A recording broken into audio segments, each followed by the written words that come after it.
Hai guys, balik lagi di YouTube channel aku. Kalian apa kabar? Mudah-mudahan semuanya selalu dalam keadaan sehat ya. Nah, sebelum mulai, aku mau bilang makasih dulu buat kalian semua yang udah nyempetin waktu untuk nonton video aku kali ini. Dan juga buat kalian yang baru pertama kali mampir nih di channel aku, salam kenal dulu ya, aku Clara. Kali ini aku bakal nyeritain satu film fantasi yang judulnya Edward Scissorhands. Film ini nyeritain tentang kisah manusia bertangan gunting. Unik banget kan? Nah, ceritanya juga bakal menarik banget guys. Jadi pastiin kalian nonton sampai habis ya.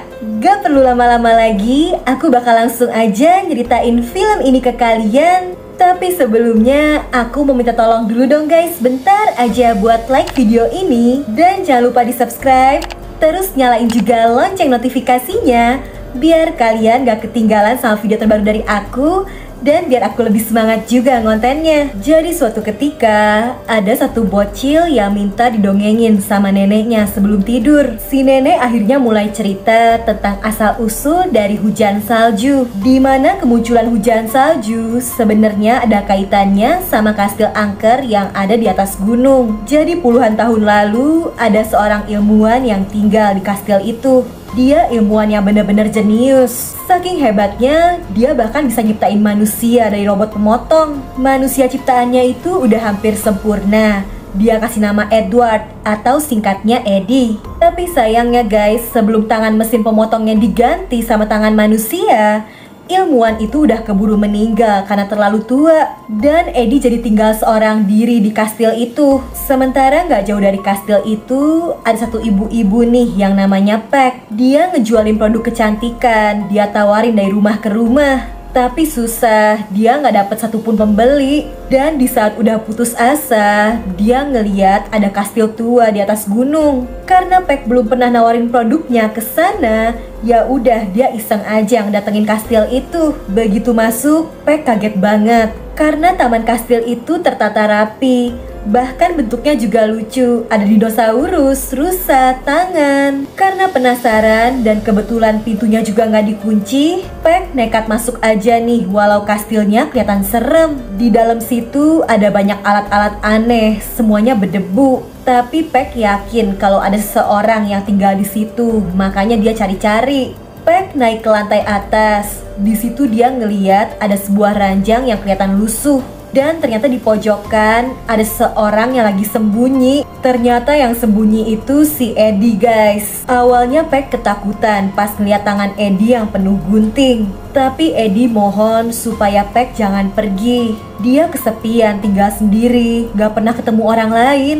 Karena kasihan dan melihat wajah Eddie yang penuh luka, Peck akhirnya ngebawa dia pulang dan diajakin tinggal bareng aja sama keluarganya. Di perjalanan pulang, ibu-ibu julid komplek ngeliat kalau Peck ngebawa seseorang. Makanya satu komplek jadi mulai ngegosip nih. Begitu sampai di rumah Peck, Eddie tertarik sama foto-foto keluarga itu. Bahkan dia salfok dong sama foto anaknya Peck yang cantik banget, namanya Kim. Terus abis lihat foto, Eddie disuruh ganti baju kan. Tapi di situ Eddie malah salfok lagi nih sama kasur yang goyang-goyang ini. Pas dipegang, tangan guntingnya nggak sengaja nusuk kasur itu dong, jadi bocor karena isinya air. Biar gak ketahuan, lubangnya dia tutupin aja pakai boneka. Abis itu Eddie berusaha ganti baju, tapi karena tangannya gunting, dia jadi kesusahan. Sampai harus dibantuin juga nih sama Peck. Tapi udah susah-susah, bajunya malah gak sengaja kegunting. Sementara di luar, ibu-ibu komplek juga sengaja nih mondar-mandir di depan rumahnya Peck. Saking mereka keponya. Lanjut ya guys, malamnya Eddie dikenalin sama keluarganya Peck. Ada suaminya, ada anaknya yang paling kecil. Kebetulan Kim tapi nggak ada di situ, dia lagi pergi. Walau kelihatan aneh dan menakutkan, untung keluarganya Peck nggak takut sama Eddie. Mereka bisa nerima dia apa adanya. Besoknya Peck sengaja nih make upin wajah Eddie buat tutupin luka-lukanya biar nggak serem. Ya walau susah sih, si Edi juga cuma bisa pasrah. Abis itu Edi pergi ke halaman belakang. Di sana Edi ngeliat si ayah yang lagi kesusahan motong tanaman kan. Dan di saat itu Edi nunjukin kemampuannya. Tanaman ini bisa dia ubah jadi bentuk dinosaurus. Ngeliat hasilnya yang bagus, Edi jadi disuruh lanjut berkarya nih. Keren juga ya. Tapi tiba-tiba ada ibu-ibu rambut merah yang curiga kalau Edi ini titisan setan, jadi harus diusir. Ibu-ibu komplek lainnya yang udah penasaran juga datang ke rumah Pack dan pada minta supaya diadain pesta perkenalan supaya mereka tahu jelas siapa itu Edi. Setelahnya Pack terpaksa nyiapin makanan buat pesta nanti. Edi juga ikut ngebantu nih motongin sayuran. Terus pas ngeliat Pack lagi ngebuka kaleng, tiba-tiba Edi jadi keinget sama masa lalunya. Dulu pas penciptanya masih hidup, di kastil itu ada sebuah mesin besar yang bisa membuat kue secara otomatis. Suatu hari pas kue bentuk love-nya jadi, si ilmuwan jadi mandangin mesin pemotongnya ini. Dan dia jadi terinspirasi tuh sampai akhirnya nyiptain Edi yang sekarang. Nah balik lagi ya guys, di rumah Pack semua ibu-ibu komplek udah pada ngumpul nih. Untungnya mereka jadi nggak takut sama Edi. Bahkan dia jadi rebutan dong, diajakin main, diajakin ngobrol, sampai disuapin ibu-ibu. Di malam harinya Edi kepikiran lagi nih sama ilmuwan penciptanya. Dulu waktu belum sempurna, Edi selalu diajarin banyak hal. Bahkan diajarin cara senyum juga kayak manusia supaya nggak serem. Nah sementara pas Edi lagi asik flashback, anak gadisnya Pack yang cantik, si Kim baru aja pulang. Dia masih belum tahu soal Edi. Bahkan pas masuk kamar, dia masih belum sadar kalau Edi tidur di kasurnya. Pas ngeliat kaca, baru deh nih si Kim kaget. Gara-gara teriakannya, Edi jadi ikut kaget. Ya nasib dah, kasur airnya jadi pecah lagi karena kena tangan gunting. Ya udah, Edi jadi harus tidur di sofa dan Kim bareng sama adiknya. Besoknya Edi ngebantuin tetangga komplek buat ngehias tanaman di rumah mereka. Bahkan Edi juga dateng ke sekolah si Ade. Dia disuruh nunjukin kemampuannya. Malamnya Kim ngajakin pacarnya buat makan malam. Di situ si Edi malah nggak sengaja numpahin daging ke baju Kim. Si Kim jadi kesel dan gak suka sama Edi. Besoknya lagi-lagi walau nggak dibayar, Edi tetap semangat ngebantuin para tetangga motong tanaman. Dan dia salfok ngeliat anjing yang gondrong. Dia bentuk juga dong tuh. Pemiliknya suka banget. Dan gara-gara itu semua orang komplek jadi bawa peliharaannya buat dicukurin sama si Edi. Ada satu ibu-ibu centil yang kepengen rambutnya dipotong. Walau ngeri nih ya karena guntingnya gede, tapi ternyata hasilnya bagus dan unik. Bahkan lagi-lagi ibu-ibu komplek yang lain jadi ikutan pengen cukur rambut juga. Sampai Pack juga ikutan tuh minta Edi motongin rambutnya. Nah besoknya Edi nggak sengaja ngeliat Kim lagi bareng sama pacarnya. Tiba-tiba perasaan Edi mulai kayak manusia beneran nih. Dia ngerasa cemburu. Sampai rumah Kim kesusahan nyari kunci. Tapi Edi dan tangan guntingnya bisa nih ngebukain pintu itu dengan mudah. Lama-lama Edi yang unik makin viral sampai diundang ke acara TV. Di situ dia ditanya-tanya kan. Tiba-tiba Edi ditanyain, dia lagi suka sama seseorang gak? Ternyata Edi bisa salting juga. Bahkan dia gak sengaja motong kabel sampai jadi konslet. Kacau dah. Sementara Kim yang nonton jadi mulai khawatir karena si Edi nih ceroboh banget. Terus besoknya Edi dibawa sama ibu-ibu centil ini ke salon barunya. Edi yang berbakat ditawarin kerja di salon itu. Sialnya ibu centil ini malah ngegodain si Edi. Tapi Edi yang polos ini sih nggak tertarik. Dia keluar aja ninggalin si ibu. Di restoran, Edi yang polos nyeritain tentang kelakuan si ibu centil ke keluarganya Pack. Dan si ayah bilang, mending Edi jangan kerja di situ dah. Lebih baik dia buka salon sendiri. Akhirnya Pack nganterin Edi buat pinjem uang ke bank. Tapi karena asal-usulnya yang gak jelas, ya dia gak bisa dapet pinjaman. Di sisi lain, cowoknya Kim ternyata licik. Dia minta Kim ngebujuk Edi buat ngebobol rumah orang tuanya. Soalnya orang tua cowok ini punya banyak harta tapi pelit. Makanya diam-diam dia mau ngambil. Awalnya Kim gak mau, tapi pacarnya maksa terus. Akhirnya di malam hari mereka ngelakuin rencananya. Mereka manfaatin tangan gunting Edi buat ngebobol pintu. Sialnya baru dibuka, ternyata ada alarm anti maling guys. Edi kekunci. Jahatnya si Eddie malah ditinggalin. Bahkan gak lama polisi datang. Eddie jadi dibawa.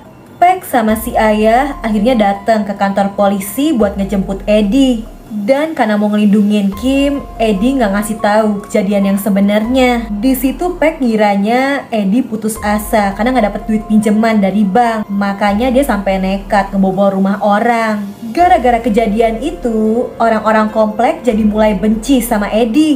Sampai rumah, Kim cuma bisa minta maaf. Dan dari awal sebenarnya Eddie udah tahu kalau dia dimanfaatin. Tapi dia rela ngelakuin apapun karena dia jatuh cinta sama Kim. Gak lama pacarnya Kim datang. Eddie jadi kesel. Dia ngerobekin gorden, ngerusakin tembok. Gara-gara itu, Eddie justru jadi tambah dimarahin. Bahkan lagi-lagi ibu-ibu kompleks sibuk ngegosip. Apalagi si ibu centil malah ngarang dan bilang kalau Eddie sempat ngegodain dia. Orang-orang jadi makin waspada dan benci sama Eddie. Nah, perayaan tahun baru hampir tiba. Keluarga Pack sibuk ngias rumah. Tiba-tiba aja Kim heran ngelihat banyak serpihan salju. Ternyata Eddie lagi bikin karya dari es. Makanya jadi muncul kayak hujan salju gini. Kim suka banget sama salju. Dia sampai nari-nari. Tiba-tiba pacarnya Kim muncul dan bikin Eddie kaget. Dia jadi nggak sengaja ngelukain tangannya Kim. Ngelihat ada kesempatan, pacarnya Kim jadi sengaja ngusir Eddie pergi karena dia emang nggak suka. Kim marah sama kelakuan jahat pacarnya. Dia minta putus. Sementara di luar, emosi Eddie juga jadi nggak karuan. Dia ngamuk ngerusakin semuanya. Tanaman tetangga juga dia rusakin. Ibu-ibu kompleks sampai ada yang lapor polisi. Ngedenger suara mobil polisi, Eddie takut. Dia jadi balik aja nih ke rumahnya Pack. Tapi di situ Eddie nggak mau deket sama siapapun. Dia takut ngelukain orang lain lagi. Di situ Kim minta maaf. Dia nggak takut dan malah ngedeket meluk si Eddie. Dan lagi-lagi manusia gunting ini jadi keinget sama masa lalunya. Dulu ilmuwan penciptanya tuh udah nyiapin kado yang isinya tangan buatan. Tangan mesin guntingnya Eddie udah mau diganti. Si ilmuwan tiba-tiba kena serangan jantung dan meninggal. Makanya ya Eddie jadi harus hidup dengan tangan guntingnya. Karena ya memang dia awalnya kan cuma mesin pemotong. Balik lagi nih ya, cowoknya Kim yang gak rela diputusin jadi naik mobil dalam keadaan mabuk. Pas banget adeknya Kim lagi jalan mau nyebrang. Eddie yang ngeliat langsung gercep nolongin si adek supaya gak ketabrak. Sialnya wajah adiknya Kim malah gak sengaja kena tangan guntingnya Eddie. Makin-makin Dani, semua orang takut sama Eddie. Udah gitu nih cowoknya Kim juga nyerang Eddie. Tapi lagi-lagi justru tangan cowok itu yang jadi terluka. Karena situasinya kacau, ternyata dia manggil polisi guys. Di situ Kim tahu pasti kalau Eddie bakal dapat hukuman berat dari polisi. Makanya dia minta supaya Eddie kabur. Karena gak ada pilihan, Eddie mutusin buat lari dan balik ke kastil tuanya. Tetap aja nih, si ibu centil ngajakin semua orang buat nangkep Eddie di kastilnya itu. Beruntung Kim udah nyampe kastil duluan. Di situ dia ngungkapin perasaannya kalau sebenarnya dia juga tertarik sama Eddie. Tapi mereka gak mungkin bersama. Dan mungkin ini bakal jadi pertemuan mereka yang terakhir. Di luar, warga komplek udah semakin deket. Kim yang cerdik dapat ide. Dia ngambil sebuah alat yang mirip sama tangan guntingnya Eddie. Dia keluar dan bilang kalau Eddie udah tewas kena runtuhan atap. Buktinya nih ya tangan gunting yang dia bawa. Dan emang atap kastil itu hancur kan. Jadinya orang-orang pada percaya. Nah, ceritanya balik lagi nih guys ke si nenek. Ternyata ini tuh Kim yang sekarang udah jadi tua. Dia cerita kalau sejak itu Eddie udah gak pernah kelihatan keluar dari kastil itu lagi. Tapi Kim percaya kalau Eddie tuh masih hidup sampai sekarang. Karena dulu di daerah situ gak pernah ada turun hujan salju. Dan sekarang tiap musim dingin selalu ada. Ternyata bener, di dalam kastilnya Eddie masih sering bikin pahatan es dan nyiptain serbuk salju. Karena Eddie gak pernah lupa kalau Kim suka setiap kali ngeliat salju. Dan Eddie cuma mau bikin wanita yang dicintainya itu selalu ngerasa bahagia. Iya, itu tadi ceritanya guys. Gimana? Sedih juga ya endingnya. Kalau kalian suka nih sama videonya, bantu aku ya dengan like, subscribe, dan nyalain lonceng notifikasi untuk channel ini guys. Selalu komen juga di bawah kalau kalian punya rekomendasi judul film seru lainnya yang pengen aku bahas. Oke deh, kayaknya cukup segitu dulu aja ya dari aku. Jaga kesehatan kalian selalu, and I'll see you guys on my next video. Bye-bye!